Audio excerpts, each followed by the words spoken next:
বারবার বাংলাদেশে দুর্নীতিটা ঢাকা পড়ে যাচ্ছে দোষারোপের মাধ্যমে। এটা আমরা খুব মানে মন থেকে চাচ্ছি যে বাংলাদেশ দুর্নীতির এই রাস্তা থেকে বের হয়ে আসুক।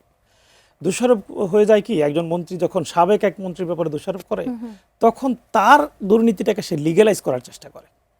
দেখুন, মীর শাহ আলম তিনি প্রতিমন্ত্রী এবং স্বয়ং প্রধানমন্ত্রীর উপস্থিতিতে স্বরাষ্ট্রমন্ত্রী একটা সমাবেশে বলেছে দ্য মোস্ট ইনফ্লুয়েন্সিয়াল পাওয়ারফুল মানে মিনিস্টার অফ বাংলাদেশ, এটা বলছে তখন তিনি।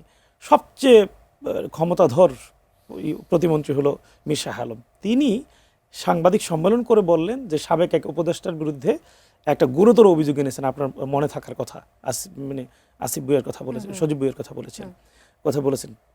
এরপরে সাংবাদিক সম্মেলন করে সজীব ভুঁইয়া কিন্তু বলেছেন যে আপনি একেবারে প্রাতিষ্ঠানিক একটা বিচারিক প্রক্রিয়ার মধ্যে যান।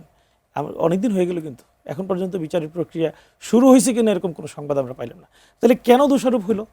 এক হলো তাকে একটা আমি বলবো দায়ের মধ্যে ফেলা হলো। আমি মনে করি এই দোষারোপ করে তিনি নিজেও একটা দায়ের মধ্যে পড়ে গেলেন।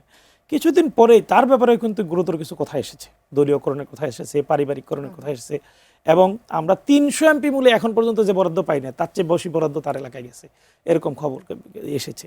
দেখুন, এখন কিন্তু সজীব ভুঁইয়া আবার তাকে দোষারোপ করছে বা করবে খুব স্বাভাবিকভাবে, যেহেতু তাকে তার দিকে তীর দিয়েছে। আমি মনে করি যে এই ইস্যুগুলো সমাধান হওয়া দরকার এবং দুর্নীতিটাকে কেউ যাতে প্রমোট করতে না পারে, কেউ যাতে কোনোভাবে সুযোগ না পায়, দল মত নির্বিশেষে সবাই ঐক্যবদ্ধ হয়ে এটার বিরুদ্ধে দাঁড়াইতে হবে।